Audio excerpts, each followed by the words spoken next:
Members of the House Homeland Security Committee are meeting today to discuss articles of impeachment against Homeland Security Secretary Alejandro Mayorkas.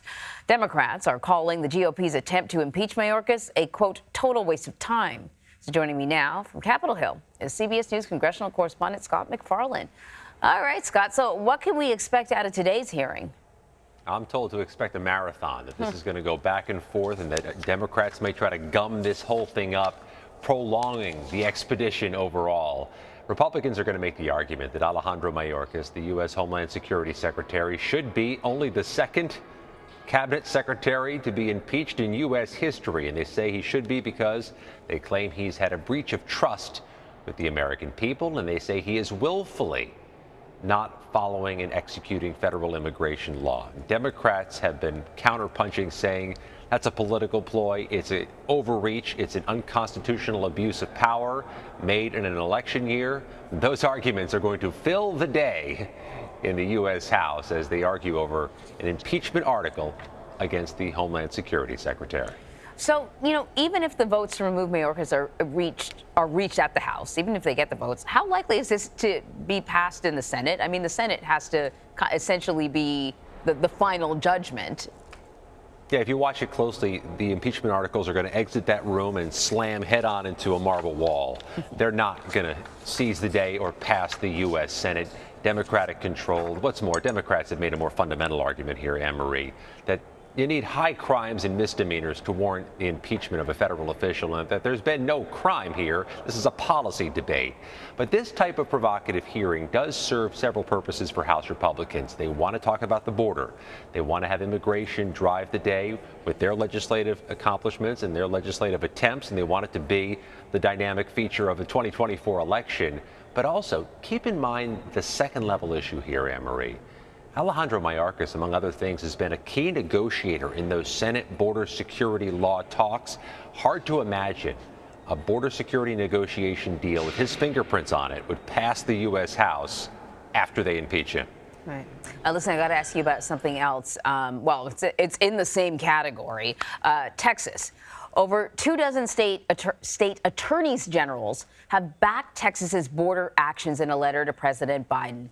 What is the significance of the language in the letter, and where do negotiations stand now on the potential for a bipartisan deal over border security? It's so interesting to me that there actually seems to be headway being made when it comes to what's happening in Washington. Meanwhile, in Texas, the federal government and the state are at loggerheads.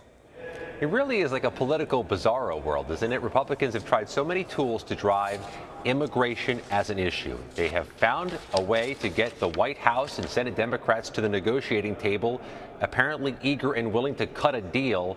Now it's Donald Trump and some House Republicans and any number of Senate Republicans saying they don't want this deal. It's somewhat hard to get your bearings in this type of political cyclone. All that being said, they are still trying to drive the issue of border security. Maybe that gives Senate Republicans and the White House some leverage to convince the House to jump on board. But at this point, time is running short. Congressional primaries are just weeks away. We're speeding towards a general election with two presumptive nominees. This gets uniquely tricky the closer we get to all those elections. It certainly does. Scott, thank you very much. On Capitol Hill now, as we've been talking, a bipartisan border security deal is facing a bit of an uphill battle as former President Donald Trump advocates against the legislation. And it comes as a record high number of migrants are crossing into the U.S. from the southern border. So for more on this, I want to bring in Sean Sullivan. He's a campaign editor for the Washington Post and a CBS News political contributor. Good to see you. All right, so let's get into this. What does Donald Trump gain by advocating against a bipartisan border deal? I mean, I think I kind of know the answer to it, but can you kind of lay it out for us? Yeah, there's a lot of political and policy implications here. And when you look at Donald Trump, the former president who is running for a return to the White House, there is a lot of politics that is going on right here. And when you look at this emerging campaign between Donald Trump, who looks like the favorite to be the Republican nominee for president who's running against President Biden, he wants to put immigration front and center in this campaign.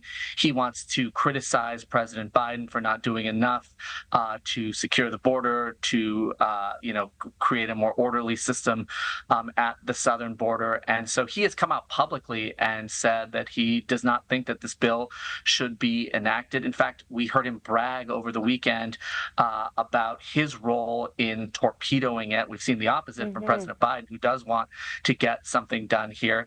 And all of this is with an eye on the November election, where immigration, border security is really a focal point we're seeing from a lot of voters right now. It's also an issue that is a vulnerability for President Biden right now. We're seeing a lot of polls that show that a lot of voters do not trust or do not have faith and confidence in the way that he is managing the border right now. So we're seeing two very, very divergent approaches by two candidates who are on a collision course in November.